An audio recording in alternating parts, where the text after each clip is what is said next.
This is no bullshit gaming podcast, 2.5 gamers. Sharing actionable insights, dropping knowledge from our day-to-day user acquisition, game design, and ad monetization jobs. We are definitely not discussing the latest industry news, but having so much fun. Let's not forget this is a 4 a.m. conference discussion vibe, so let's not take it too seriously. In person, so this is a live session. Obviously it's not live, but it will be next week. Well, I guess this week. Where are we recording? Where are we?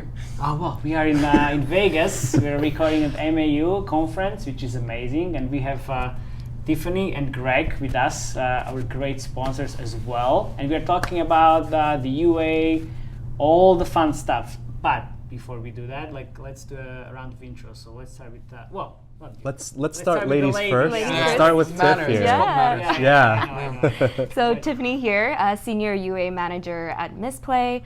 I've been in the industry about 4 years now.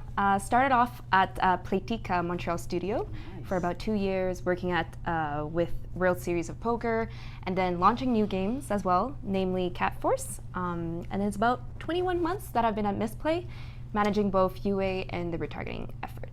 Ooh, Yeah, that's Nice. Nice. Very tough act to follow here. No. The Playtika. Yeah. No, Greg Pang, Director of UA for Mistplay. I've been in the industry for about 15 years now, which seems like, am I dating myself? Yeah. No, it seems like a long time, and I've spent about the past 8 to 9 years specifically in the mobile space. I think, amongst this conversation, and we're at MAU, probably one of the most relevant experiences is my time at Jam City. I spent about 3 years there leading the UA team, worked on titles, acquiring users in Panda Pop, Disney Emoji Blitz, Harry Potter, Hogwarts Mystery. You worked on the title from the Colombian team as well? No, World War Doe. Yeah. I worked on some of the soft launch pieces, but in 2019, when I left, they were just going into kind of the next phase of development. But great game, by the way, great concept. That's it. And maybe the timing wasn't there, right? The PvP Royal Rumble style. So. I remember we Bit too late. Yeah, we were both working. We were working on it, with that game, and we were in Nice. Bogota for the Colombia 4.0 conference. Okay. We met the team and started talking to them, and then afterwards we just briefly worked with the Gem City team. Yeah, they have a lot of great talent down in South America, really. A lot of good studios doing good stuff. Yeah. Latam, lots of players as well. Yeah. That's how it works. Look, you both have the experience from the gaming as well. How that translates into what you're doing at the moment? Because I imagine it's quite different. Right? Yeah. Like how do you compare the gaming versus what you're doing? Yeah, it's. I would say it kind of straddles two different categories in that, we are a cash in, cash out rewards app, right? So we kind of fall in the category of entertainment and lifestyle, but we are in the gaming industry in that we feature hundreds of games and we allow, our community of over 1 million gamers plus to access their favorite titles. So it's interesting just because the scope of who we can acquire isn't just a casual player or isn't just an RPG, right? It's everybody in the gaming industry or the gaming ecosystem plus people who want, deals or people who want, gift cards. So our range of the audience that we're looking at and we're acquiring is a lot more broad. So that's definitely, an advantageous place to be in. Okay. Yeah. How do you... To add on the creative side, I think to echo what Greg said, it's like we can target as broad as we want, as well as specific as we want, depending on our strategy, as well as working with our partners. Like you said, we have the casual gamers, the RPG gamers that we can target, specifically with our creatives, as well as just general people who are into the reward earning space. What's the strategy then? Yeah, no, I wanted to ask a follow-up question there because I'm known as the third best UA manager on the podcast, which means I don't really know that much about UA, but I'm just super curious, why does Mistplay work and how does it work?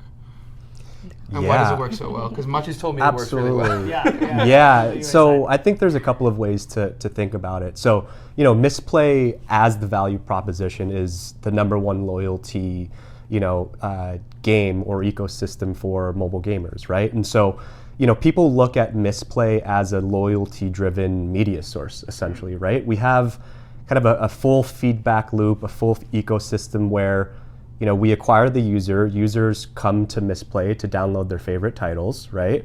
They get rewarded by playing those games, by getting units, by getting gems and in-game currency, and on the back end, they can actually exchange those units and those gems for real cash rewards. So it's a win-win situation for the user, it's a win-win situation for the actual client that we're working with, because through the power of loyalty, we can drive engagement, we can drive ROI and long-term LTV. So.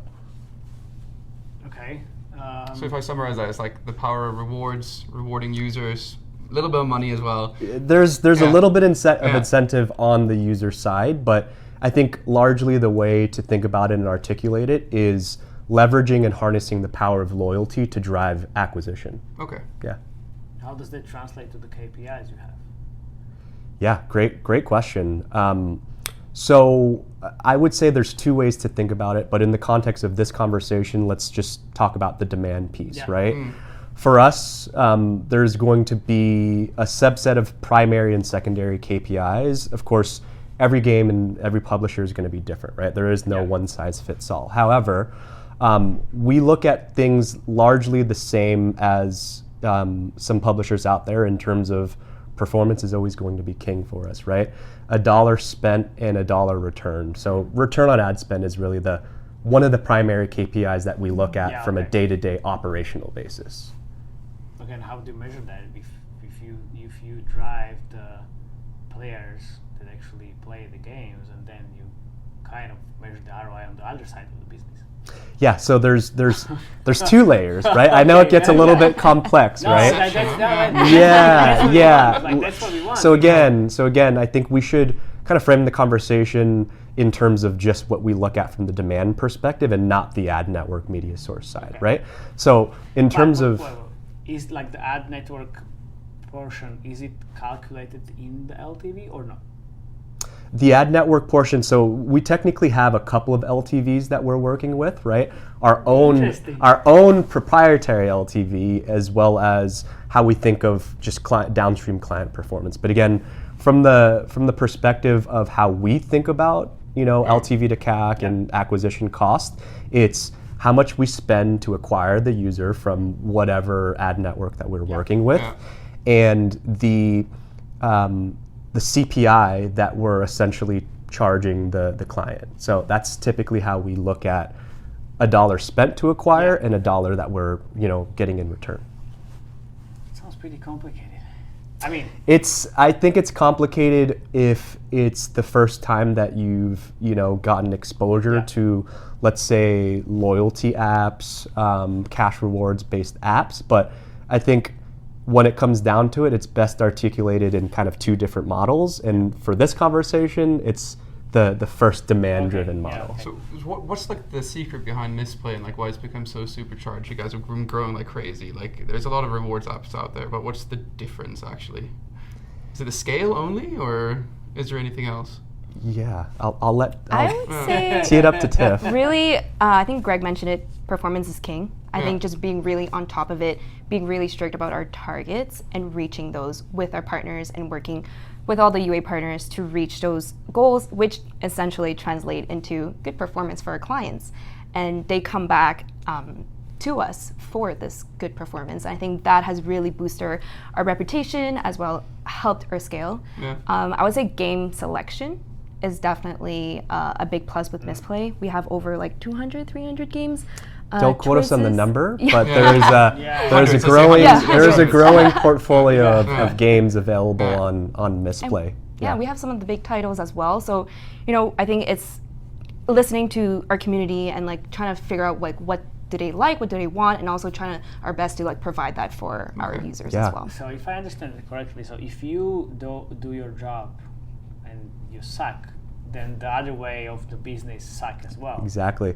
So we like to refer this as kind of like a full flywheel effect. Is if we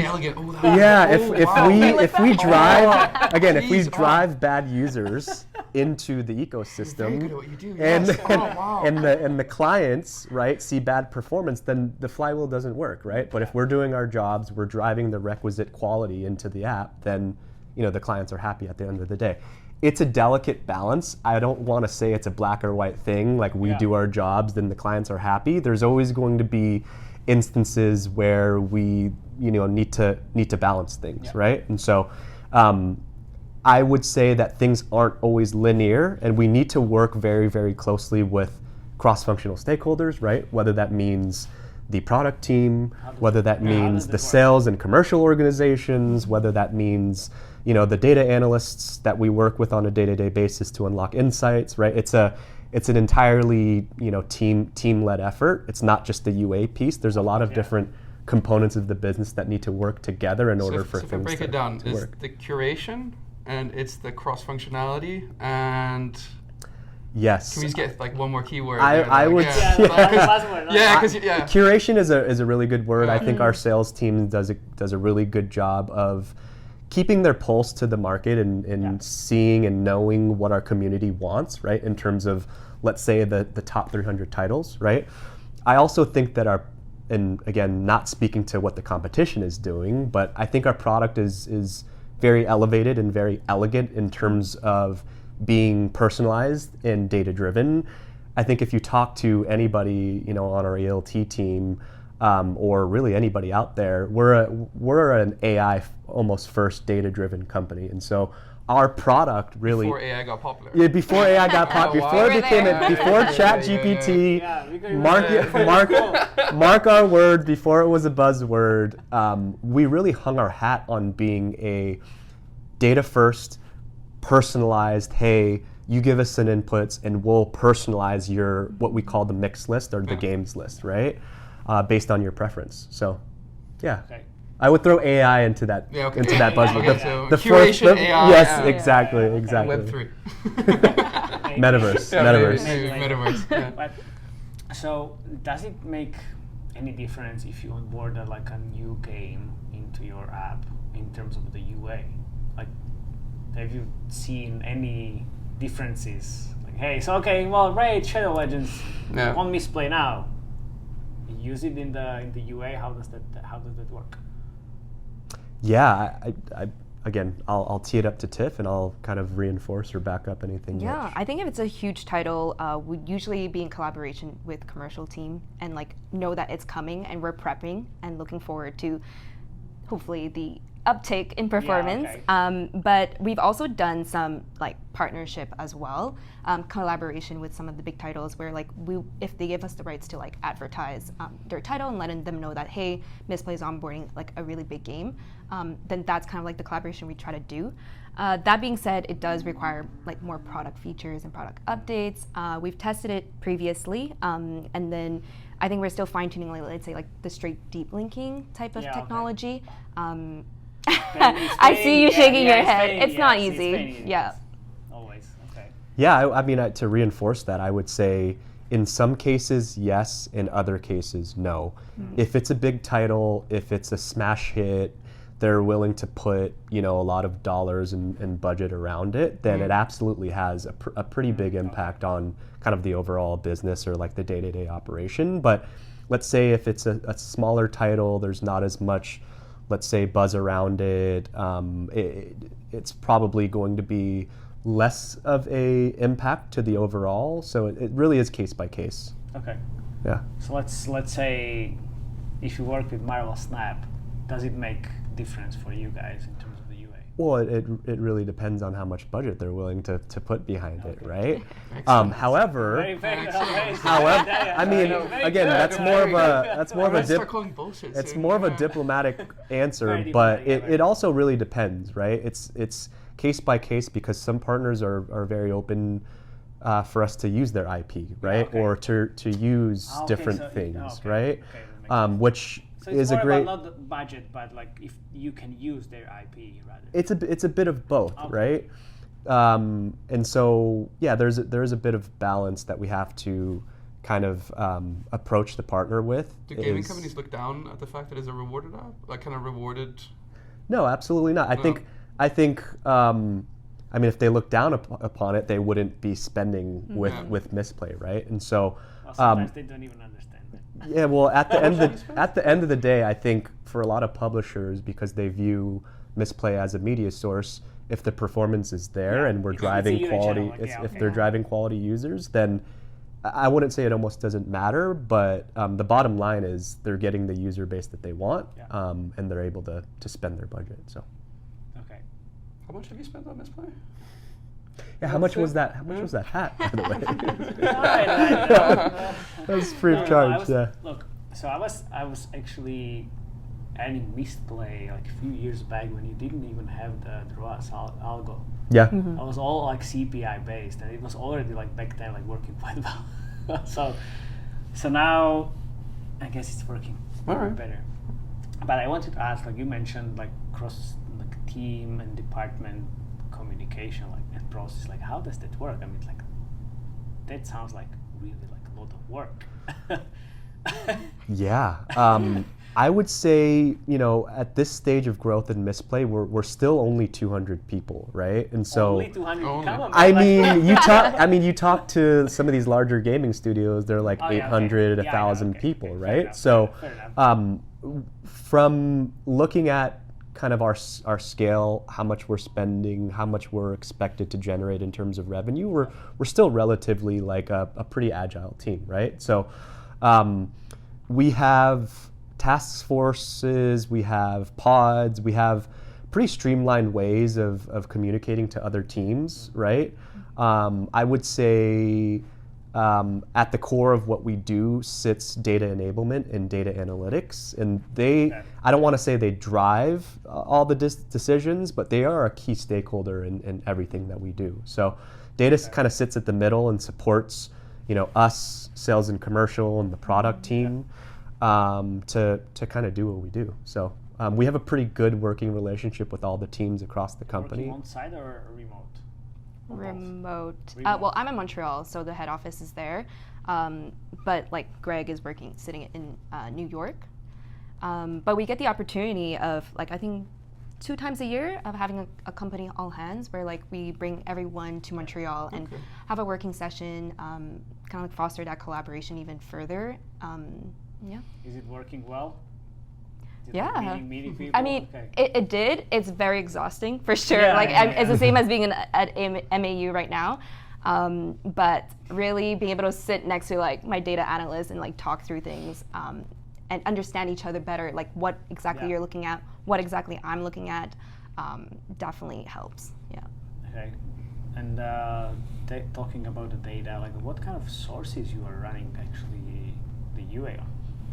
How does it look like? Yeah. Yeah. Like our UA sources. UA sources. Yeah, I mean, in terms of, looking at the overall media source portfolio, because we do operate in the gaming space and we are acquiring users for gamers, right? It's going to be different, right? It's different, right? To our earlier point in terms of us having a wider audience, that helps us.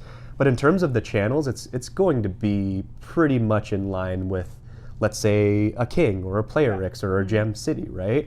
They're almost tapping into some of the same user pools, right? Which makes it a little bit harder, but you look at our media portfolio and it's definitely heavy on, let's say, self-attributed networks, right? Your Googles and your Facebooks of the world. And then we're also reliant on direct SDKs, right? We're also doing a lot with DSPs. But I think across our media portfolio, the one thing that potentially makes us the most exciting, and maybe I speak for both of us, is some of the non-traditional kind of sources that we've seen work well, that we think are going to be very sustainable for the future. We talk about CTV. Yeah. It's probably every single panel and every single talk at MAU on the agenda this year is talking about connected TV, right? I think it's definitely one of those things that has the potential to become really, really huge. I think the stat was 85% of all US US households household. have an OTT or a CTV streaming device, right? And so there's huge potential because the device penetration is there. I think it's still early days in terms of making it work purely from a gaming perspective. And I Yeah. think Tiff could add on. I think what's interesting is that when we first started testing like CTV, we thought that it would be more of a brand play. Yeah. I think that was everyone's expectation, more like awareness. But I think the CTV partners know that as UA managers, we're really performance driven, and like Yeah. it really needs to nail down like ROAS and the tracking and attribution correctly. Obviously, it's not perfect right now, but from our Well, experience, it's actually Never, better never than gonna- we expected. never We would gonna be say. perfect. Okay, Have you so have how you does that tested? work? No, I have a CTV on my list for this year, Yeah. but it requires like really big amount of budgets as well. What's a big amount? When you say big amount? Not necessarily, necessarily. I think now that it has become available across some of these larger networks, Okay. right? Unnamed here, but you can start with smaller budgets. Can you define smaller budget though? you- Like what kind of let's range? let's call it 500 to 1,000 a day, right? That's on the Okay, so smaller Is that smaller side or of big? things. That's small. Right? 50 That's and like- 20K a month. That's like a 30K. standard test budget, Yeah. right? Yeah. So I think there's some Yeah. real legs and some real opportunity there. I think we're still early in terms of the inventory coming yeah. online, right? And also the ability to bid into those inventory sources on more of a programmatic level, Yeah. right? I think they're still trying to figure those components out, but I think really the sky's almost the limit if we can make it work from a programmatic and a scalable piece. So how does it work for you? So, I mean, you don't need to say like who are you working with, but from the day 1 to let's say day 30 and the ROAS afterwards, like what's the journey look like? Because everybody's like, oh well, we need to go to the CTV. It's like, yeah, let's do it. That's it. Like, nobody knows. Nobody knows. Like, Full stop, that's it. Full stop. Yeah, that's it. Yeah, I Let's mean, do it. I would say now that the attribution piece is quote unquote figured out, Yeah. right? And they figured out a Ish. way to, attribute based on a view or based on your household IP, right? Now that that's less of a concern, you almost treat it as a normal performance campaign or a normal performance channel, right? If it's not performing to your early or your D30 ROAS goals, yes, you kind of want to consider it a little bit differently just because the view-through component is there. But at the end of the day, if the performance is not there or there, then you consider scaling it up. So how do you define the view-through component in the whole CTV performance? Yeah, so there's a couple of ways to I think look at it. There is the pure directly attributed attribution that you get from it Yeah. through things like QR codes, right? And then from a view-through standpoint, you're doing an IP match, right? And you're relying on that.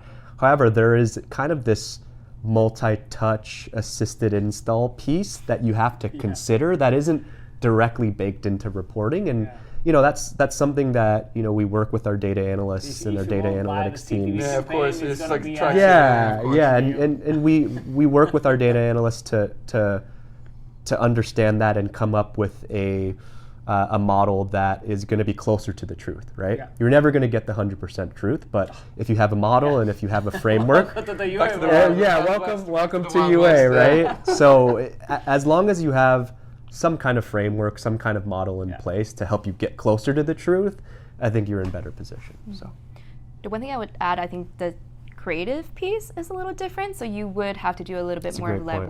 legwork before launching. I feel like with our other kind of like UA partners, it's the classic like we have the concept, we have a top winning creative, and then you kind of like push it across all of the UA partners, and it usually will work out. But for CTV, I think it required like more sophisticated type of like design Yeah. work behind it, and the QR code. What does that mean? It's almost like Like it's almost less like scrappy. it's almost like a completely different set of assets that you have to think about and ideate and produce and test on, right? For example, the orientation typically is a lot more landscape and has to be a lot more premium than, let's say, a 12 to 13 second video that you're going to serve on Facebook stories, right? Or Instagram stories. You also have to consider things like audio, right? Audio is a huge component in connected TV because people are listening, more oftentimes than not on their devices. Whereas in mobile, traditionally, let's say on Facebook, right, people were looking at their newsfeed with sound off, right? So things like that, very niche learnings that you have to bake into your creative production and your iterations are things that you unlock by doing the testing. In the case of like creative concepts, do you need to have like different concepts, or like you said, like if you have a winner, but you put audio, that works, or like it's completely different? I would say it doesn't go too far off. Like I think one of the creatives that had worked well in the past is like an explainer, kind of like a 3-step, like what our app is about. So we kind of like reiterated that, but like with nicer kind of like assets and resolution and more like of a walkthrough, because like once again, like on mobile app you can just click on it and it'll lead you to the app store, versus like on TV, like there's more hand holding, I guess, or that's the concept like we've been testing out. It's still early to figure out if there is like specific creatives for this audience, but we're generally working off of like our top creative, or at least the knowledge of what we know works well for us. Yeah, I think that Tiff is exactly right in that the components of like a good creative on traditional mobile and CTV, like the bones are going to be there, like foundationally, right? Good storytelling, good value proposition, strong call to actions. Those things draw parallels, across mobile and across CTV. However, to my earlier point and Tiff's point just now, it has to have a bit more premium feel to it. It has to maybe index a little bit more on the storytelling, because you also get a little bit longer format in some cases, right? So those would be the main differences. But again, the parallels are there. Can you show your CTV ads in the post-production afterwards? Yeah, absolutely. Yeah. We're definitely leaning a little bit more on animated to tell the story within CTV versus, The UGC. and we'll talk about it in the creative section, but we're relying heavy on UGC to tell our story, right, and to tell our value proposition in traditional media. So that's an example of where maybe that doesn't match up in terms of CTV versus traditional, but there are cases where they do draw a lot of parallels. Okay. Before we go to the creative section, I mean, how do you even test the new UA channels, and how often do you add the new UA channels, and like how often do you retest the channels that didn't work before? Because that's important as well. Yeah, you want to talk about the retest? The retest? Yeah. Yeah, for sure. Let's do that. It's funny because we're at MAU, and I feel like this is a good opportunity to speak with our past partners. Really seeing what's up and what's new with their products, if it's like new inventory, new algorithm, and their product, and listening to kind of like the industry too, right? Like speaking to other like UA managers, and sometimes like you hear like, hey, like I've been testing with this partner and it's been doing really well. That adds to the case of like, maybe we should give these guys another try. It's also good on our partners to reach out once like every quarter or like half a year and be like letting us know what's up as well. That's kind of like how we approach it. Otherwise, how you approach the retest in terms of the campaign and the budget, because it's also like you already spend few dollars here and there on the channel, so you need to be that's a good aware question. Yeah. I think the way that we would see it is like retesting it as a new partner, like the same guidelines of like, do you hit our targets once again? Obviously, there's partners who do offer some credits. I'm sure you would know. Good old classic. That helps, right? Especially since we know that we've invested with you previously and it didn't work out. Like, give us a little to ease kind of like our mind about it as well.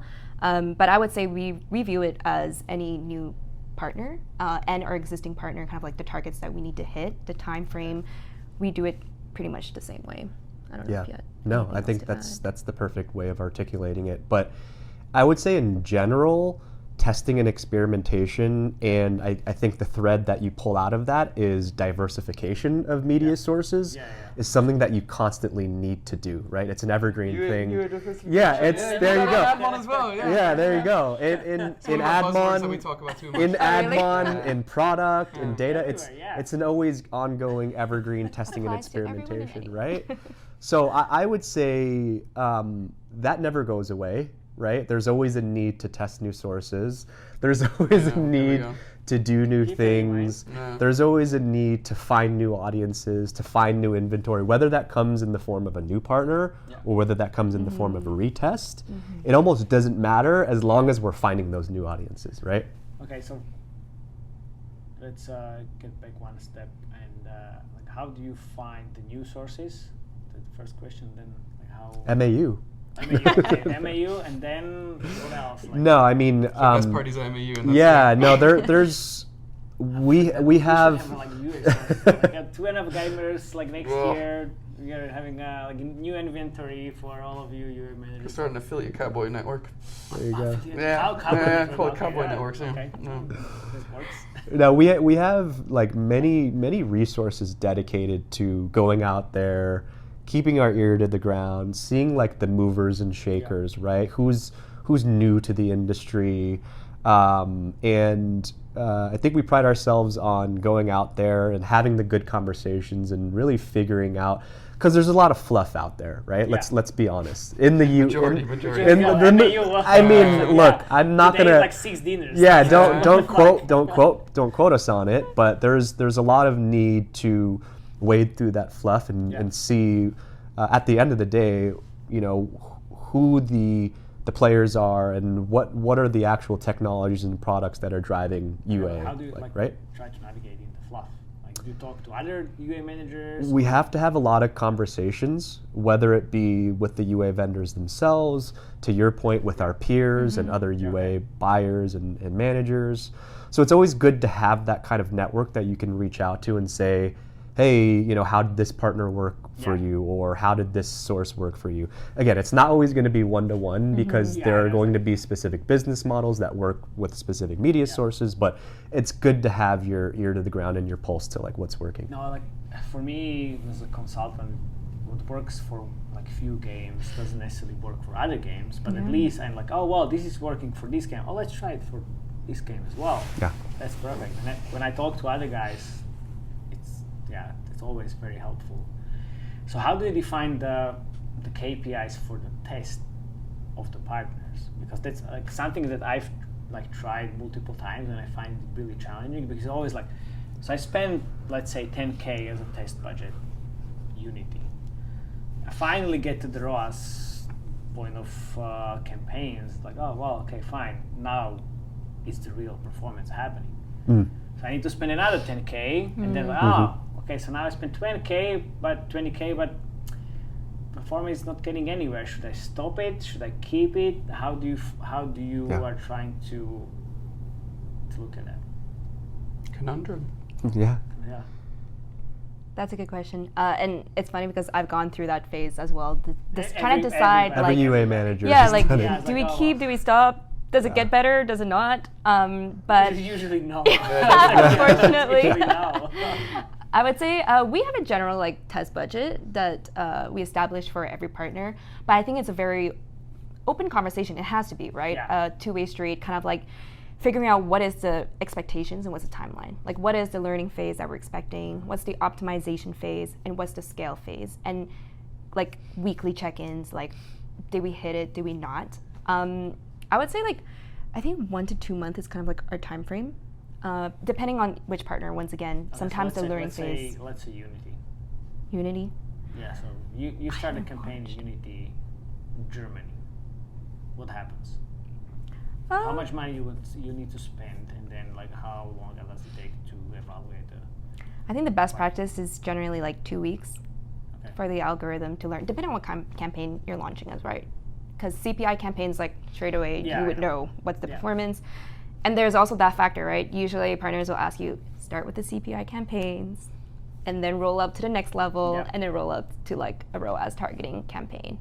I would say by the time we get to the ROAS like level, I would give it another like 2 to 3 weeks usually. We should be able to start seeing kind of like the D7 mature data and like how that rolls out. How does that hit our kind of like short-term targets of D7, which obviously impacts our LTV like on a long term. If it doesn't hit it, it's a conversation. Optimization, guys, you guys need to work towards the target. Are we gonna get there or not? They're definitely gonna do their best to reach it. Probably another 2 weeks if it doesn't hit it. And we have other sources for Germany who's able to get better installs, then that's when we're like, all right, it's not working. Okay, so 2 months. What kind of budget are you looking at? It really depends. Everything is dependent. To tips. Everything would No, be again, I'm gonna right. give Don't the depend. I'm gonna give No, the it I'm gonna depends. give the business school answer. However, for us For us, personally, yeah. it's gonna be anywhere from $500 to $1,000 a day at the minimum. Okay, at the minimum, right? So you're looking at 15 to 30K a month.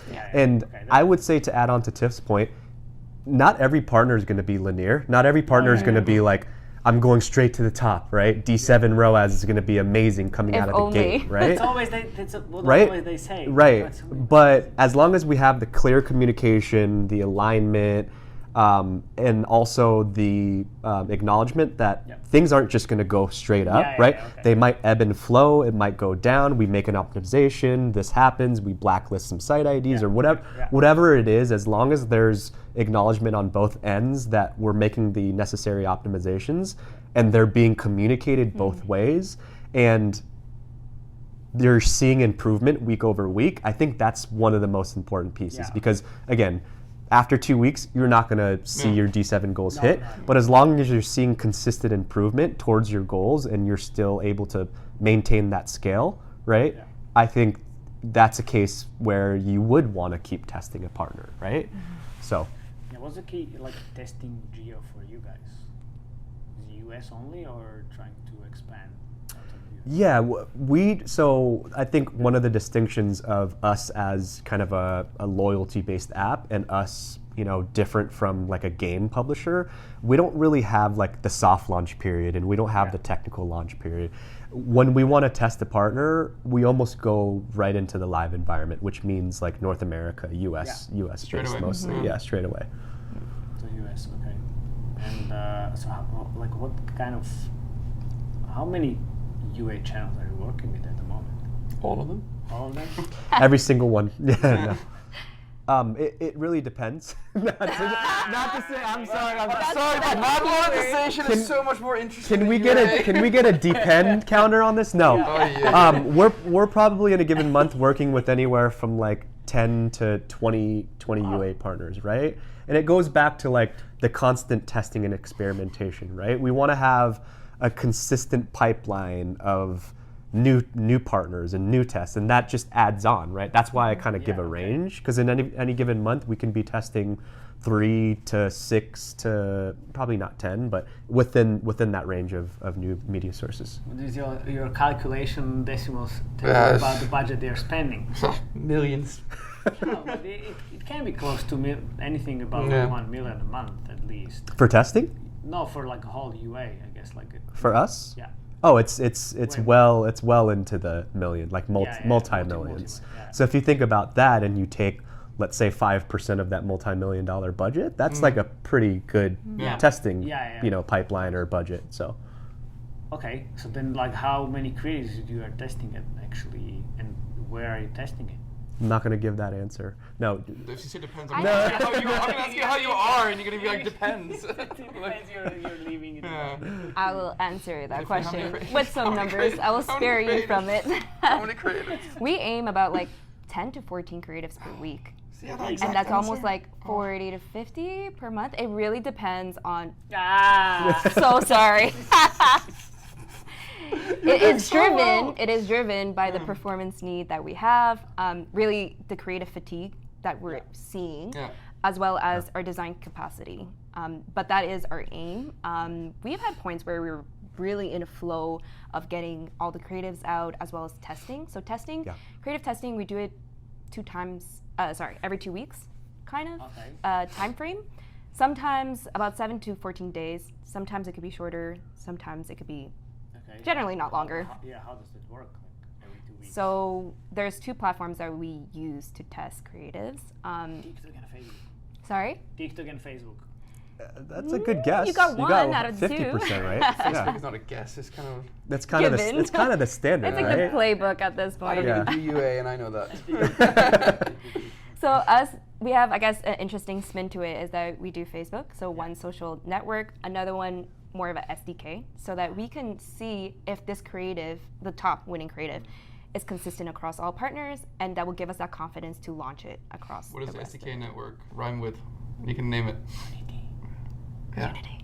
It's Unity.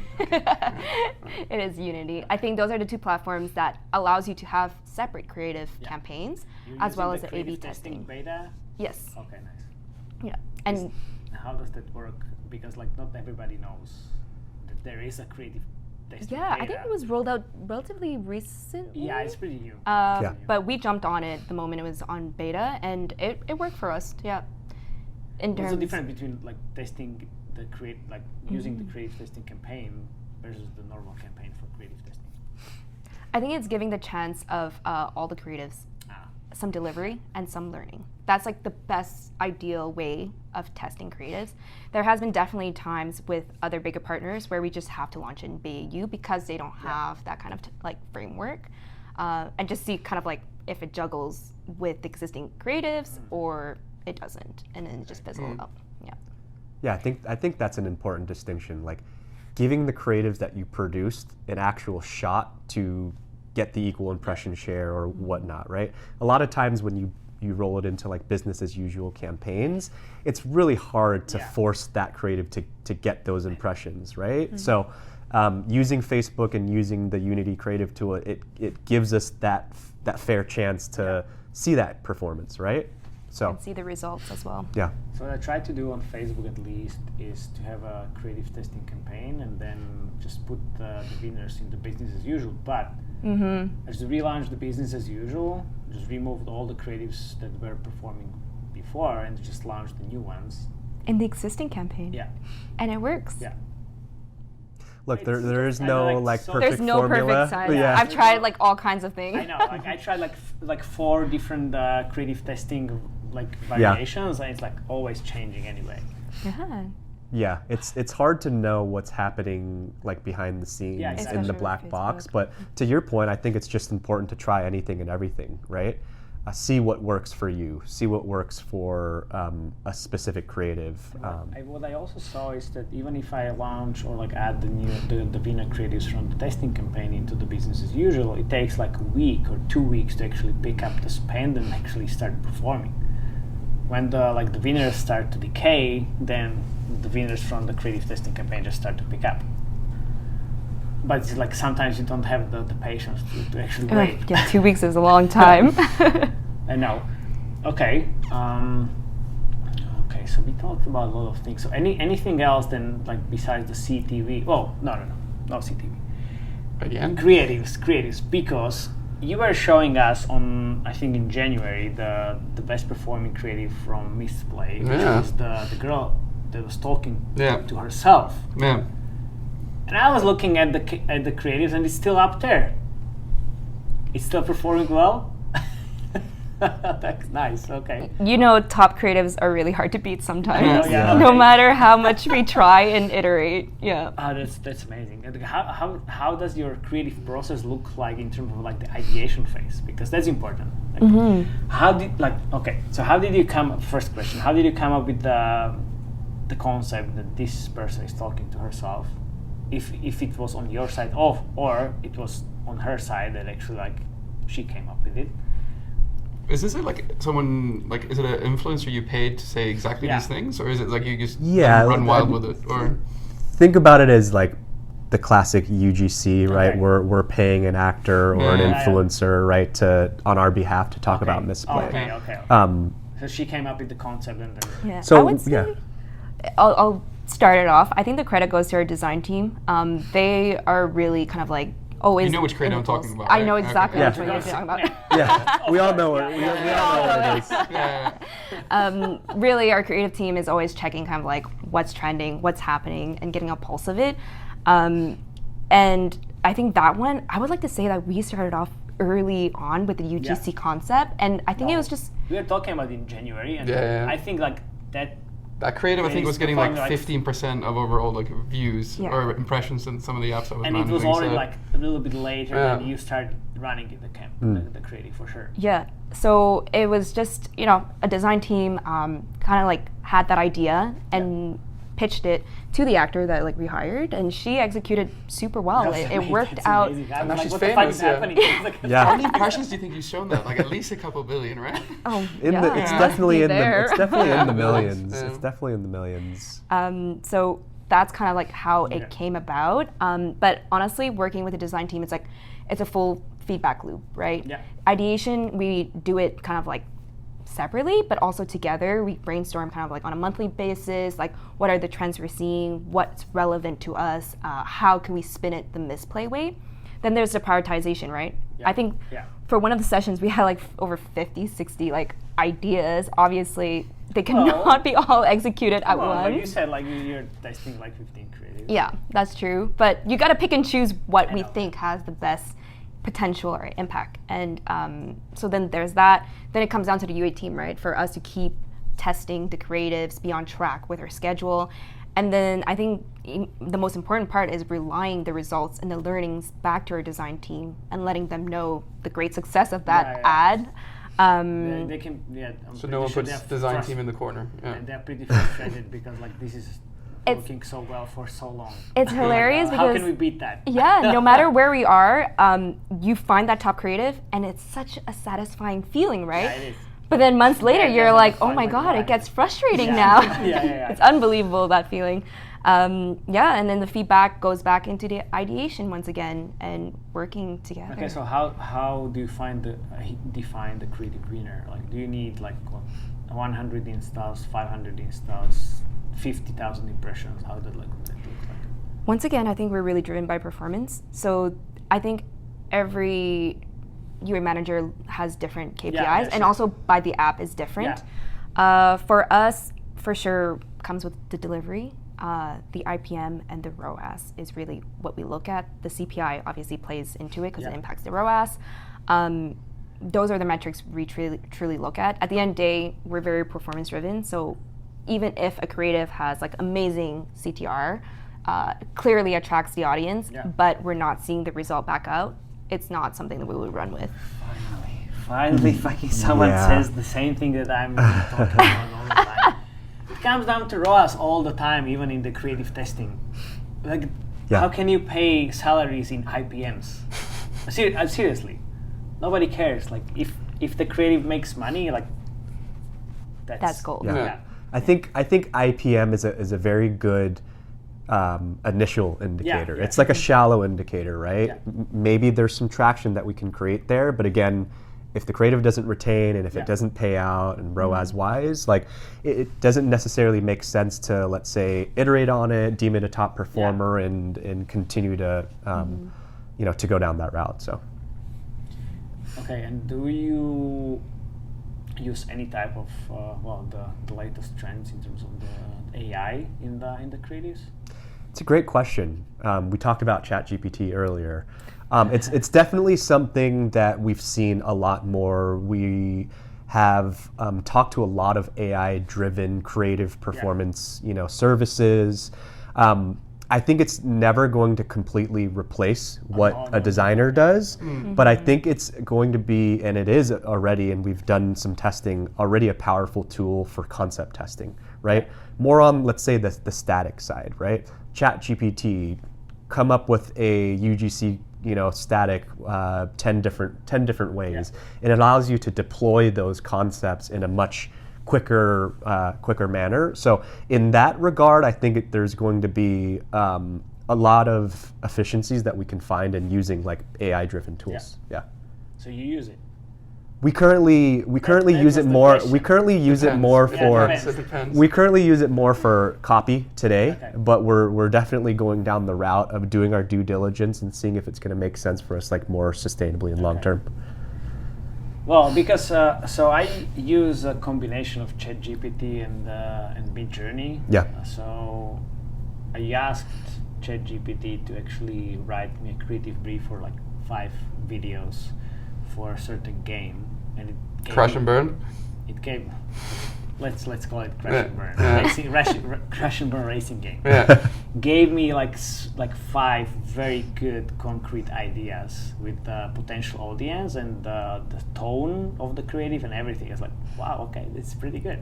Did you produce it Yeah, and test I it? put it in the Mid Journey, in the static images, and it was like Yeah. very pretty good, really surprising. So some of the like static images were outperforming the static images I was using before. I Interesting. was like, okay, nice. It's gonna be a very, very powerful tool. It's almost scary how It's like very- it's accurate very- it yeah, is. it's very scary. I think it also comes down to like how well you prompt it. Like you were talking about tone and Yeah. like that earlier. If you prompt it well enough, like put it in this key, kind yeah, of yeah. tone, like in this kind of style, then you're more likely to get like to the output that's going to resonate with the Yeah. audience, right? So it's a lot about like the prompting Well, the piece prompt too. is very important, of course. I started experimenting with Midjourney like 6 months ago. I use it for my newsletter. Yeah, all the time. For the thumbnails all the time. And Cat's out of the bag. the evolution, well, unicorn is out of the bag. So the evolution that I've like came through is like, it was amazing. I was really bad at prompts. I mean, I'm still bad, but now I can like articulate what I'm trying to see in the image, and it's like very important. So if you're able to do that for the creatives, It's a huge unlock. Yeah. yeah, it's perfect. Absolutely. It can help you like be more efficient in terms of the creative process. So I produced one static image for one game, just like a food game, and I talked to my motion designer. I was like, hey man, like how long would it take for you to actually produce the creatives? Like, 3 days maybe, like all the 3D Yeah. assets, I need to put them together. I was like, oh well, man, like I made it in 5 minutes. So, well, But I think if you put it in the hands of the designer and you give them that tool, it's not necessarily they're going to replace what they're doing. I think the designer is going to be able to do so much more. That's what I say. Like, look, David, you need to be very efficient and try to learn how to use this in your workflow. Exactly. Because this is not going to replace it. Like, I could see the flaws in the static image. I mean, they didn't Yeah. make any sense. But players, they don't care. Like, they don't care. That's true. Yeah. They were like food didn't make any sense, but like visuals, like in general, it looks pretty good. Yeah. So they could, oh wow, that's nice. They start paying afterwards in the game. So like, I guess nobody cares. Yeah. So Let's- that's what I explained. Like you need to be very efficient in what you do. I think a good way to think about it, it's easier to work off of that, let's say, half-baked idea than to start Oh, yeah. from scratch, right? So you're saving like magnitudes of time, Oh, yeah. right? So I think that's a good way to No, think I about. I had 3 or 4 idea makers on the team, and now I have 1 because like the rest, like I don't have time or just like, okay, well, guys, I don't need you anymore. I'm good with like trying to ideate stuff from ChatGPT and then use it with like the bank of the creative concepts that I worked with before, and the combination that just way more efficient. Yeah, agree. So we've been going for nearly an hour. What are you trying to say? I wanted to talk about admin stuff. Okay, okay, you can. So we talk a lot about UA. Like, is there anything like secret you guys are working on, or something you can say on the ad monetization side? Not so much, and I overheard your conversation Yeah, with Aaron earlier, I'm but trying to break it in. not so much pure admon, right? Yeah. But as far as extending beyond just the native Android app, we have a lot of things in store that is a little can bit more talk about, proprietary, I would or- say. Yeah, I think it was debuted at GDC, and Yeah. we talk a lot about Mistplay being the #1 loyalty platform for mobile gamers. We're thinking about it as a way to, I don't want to say commoditize because that almost cheapens it, but a way to manufacture loyalty as a service. So I will say that about it, in that we're thinking about how to take the model that works so well within the Mistplay ecosystem today and bring it beyond just Mistplay as an app. you have any concrete examples how you guys are going to do that, or is that not what's announced? Depends. It Yeah, depends. not specifically what has been announced, but in the coming weeks and months, it will definitely be a little bit more concrete. I don't even have 100% of the details, right? But it's super exciting to see It's what not they're going to be an working offer on. wall. Not going to be an offer wall. Sorry to disappoint. Yeah. Nice. Any other Admon questions? Well, that covers it. Yeah. Short and sweet. Short and sweet. I know. I was Yeah. hoping for something more revealing. Yeah, but, you know. short and sweet. Yeah, We'll have a conversation In a few after months. after the I podcast. still find Yeah. Admon a bit more interesting than you, I gotta say. Yeah, fair. No, we're actually pretty good. Should we wrap up and then Yeah. go to the MAU and I guess see you next week, guys. Thank you very much for coming. Thank you for having us. This was a great conversation. It was a lot of fun.